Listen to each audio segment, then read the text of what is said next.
Assalamualaikum warahmatullahi wabarakatuh. Nama saya Siti Budiarti, NIM 190510103, kelas 6D, dosen pengampu Bapak Arif Rahman, SHMH. Baiklah, saya akan menjelaskan jawaban ujian tengah semester hukum asuransi.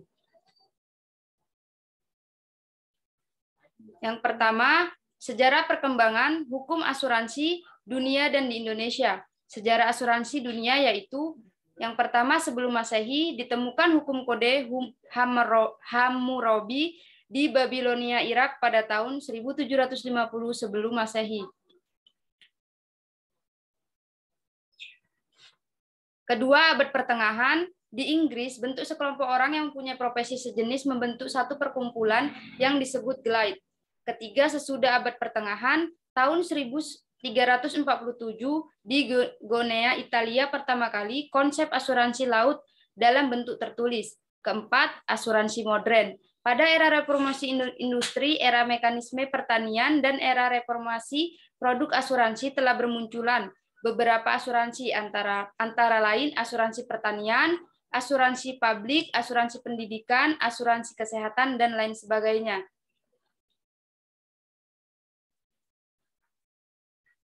Asuransi di Indonesia. Sejarah mencatat bahwa perusahaan asuransi yang berdiri pertama kali beroperasi adalah Semarang Sea yang berdiri pada tahun 1816. Asuransi jiwa yang pertama kali muncul adalah Bumi Putra tahun 1912 di Magelang. Pada masa penjajahan Jepang, industri tidak berkembang. Pencapaian penting adalah adanya Kongres Asuransi Indonesia seluruh Indonesia pertama pada tanggal 25 sampai 30 November tahun 1956. Kongres tersebut akhirnya mendirikan Dewan Asuransi Indonesia pada 1 Februari tahun 1957. Yang kedua, pengaturan asuransi di dalam KUHD. Dalam KUHD ada dua cara pengaturan asuransi, yaitu pengaturan yang bersifat umum dan yang bersifat khusus. Pengaturan yang bersifat umum terdapat dalam buku 1, bab 9, pasal 246 sampai dengan pasal 286 KUHD yang berlaku bagi semua jenis asuransi, baik yang sudah diatur, semua jenis asuransi, baik yang sudah diatur dalam KUHD maupun yang diatur di luar KUHD, kecuali jika secara khusus ditentukan lain. Pengaturan yang bersifat khusus terdapat dalam buku 1, bab 10, pasal 287 sampai dengan pasal 308 KUHD, dan buku 2, bab 9 dan bab 10, pasal 592 sampai dengan pasal 695 KUHD.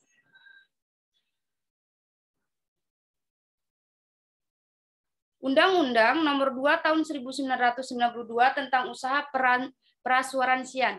Yang pertama, usaha konsultan aktuaria dikategorikan sebagai bidang usaha perasuransian yang izinnya diberikan Menteri. Kedua, bentuk badan hukumnya terdiri atas perusahaan perseroan, koperasi, usaha bersama. Ketiga, perusahaan asuransi yang didirikan warga negara Indonesia atau WNI atau Badan Hukum Indonesia tidak diatur kepemilikannya. Keempat, belum menjelaskan undang-undang tentang asuransi syariah. Undang-Undang Nomor 40 Tahun 2014 tentang perasuransian. Yang pertama, konsultan di aktuaria bukan usaha perasuransian, melainkan profesi penyedia jasa bagi perusahaan asuransi dan harus terdaftar di OJK. Kedua, bentuk badan hukumnya terdiri atas perseroan terbatas, koperasi, dan usaha bersama. Ketiga, perusahaan asuransi yang didirikan warga Indonesia atau Badan Hukum Indonesia harus dimiliki WNI secara langsung maupun tidak langsung. Keempat, paling lama 30 hari sejak tanggal dicabutnya izin usaha, perusahaan asuransi dan reasuransi harus menyelenggarakan rapat umum pemegang saham. Kelima, perusahaan asuransi yang didirikan warga negara Indonesia atau Badan Hukum Indonesia harus dimiliki WNI secara langsung maupun tidak langsung. Keenam, sudah menjelaskan Undang-Undang Asuransi Syariah.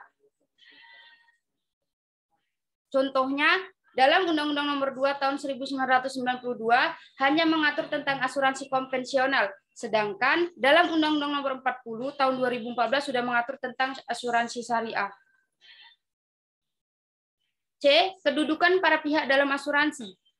Ada 3, yaitu yang pertama, penanggung dinyatakan dalam pasal 246 KUHD bahwa penanggung mengikatkan diri kepada tertanggung dengan memperoleh premi untuk memberikan kepadanya ganti rugi karena suatu kehilangan, kerusakan, atau tidak mendapatkan keuntungan yang diharapkan, yang mungkin dapat diderita karena suatu peristiwa tidak pasti.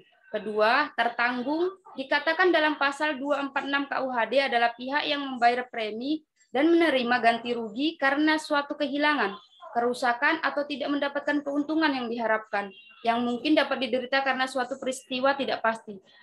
Ketiga, pemegang polis hanya tercantum di dalam Undang-Undang Nomor 40 Tahun 2014 Pasal 1, 22, yaitu pihak yang mengikatkan diri berdasarkan perjanjian dengan perusahaan asuransi syariah, perusahaan reasuransi atau perusahaan reasuransi syariah untuk mendapatkan perlindungan atau pengelolaan atas resiko bagi dirinya, tertanggung atau peserta lain.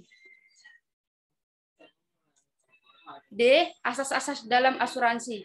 Yang pertama, asas indemnitas. Asas indemnitas adalah suatu asas utama dalam perjanjian asuransi karena memperoleh asas yang mendasari mekanisme kerja dan memberi arah tujuan dari perjanjian asuransi itu sendiri.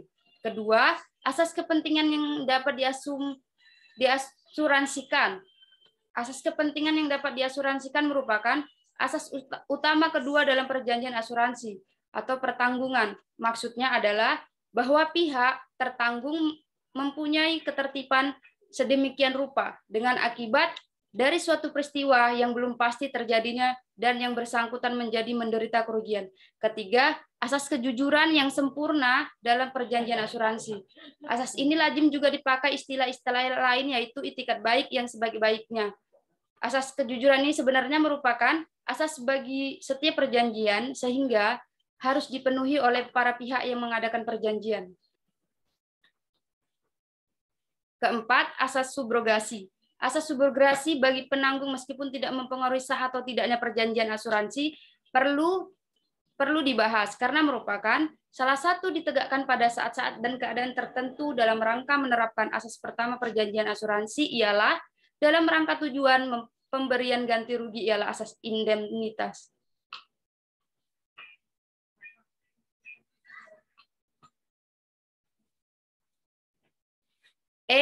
Resiko dan perubahan resiko menjadi evenement.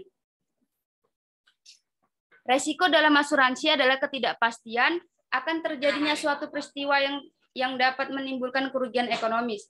Sedangkan pasal 251 KUHD menyatakan bahwa evenement adalah peristiwa yang menurut pengalaman manusia normal tidak dapat dipastikan terjadi atau walaupun sudah pasti terjadi saat ditentukan dan juga tidak diharapkan akan terjadi. Jika terjadi akan mengakibatkan kerugian. Dalam hal ini unsur-unsur evenement adalah peristiwa yang terjadi itu menimbulkan kerugian, terjadinya itu tidak diketahui, tidak dapat diprediksi terlebih dahulu, berasal dari faktor ekonomi, alam, dan manusia. Kerugian terhadap diri, kekayaan, dan tanggung jawab seorang. Asuransi tidak sama dengan perjudian. Suatu asuransi dapat dikatakan sama halnya seperti tabungan, namun perbedaannya dapat dilihat dari cara dan waktu uang diambil. Contohnya, suatu asuransi dapat dikatakan sama halnya seperti tabungan, namun perbedaannya dapat dilihat dari cara dan waktu yang diambil. Sebagai contoh, semisal suatu asuransi kecelakaan seperti ada suatu perusahaan asuransi bernama Liverpool Happy menjamin jiwa si Bobby, seorang wira swasta pada waktu Bobby akan bepergian ke Makassar dengan menggunakan pesawat. Perusahaan asuransi Liverpool Happy akan memberikan sejumlah uang kepada Bobby atau kepada ahli warisnya. Selaku kontraprestasi, si Bobby harus membayar uang premi kepada perusahaan asuransi Happy. Sedangkan perjudian merupakan suatu permainan yang dapat menciptakan resiko, bersifat tidak sosial, tidak tertulis, dan tidak mengikat serta tidak menimbulkan akibat hukum.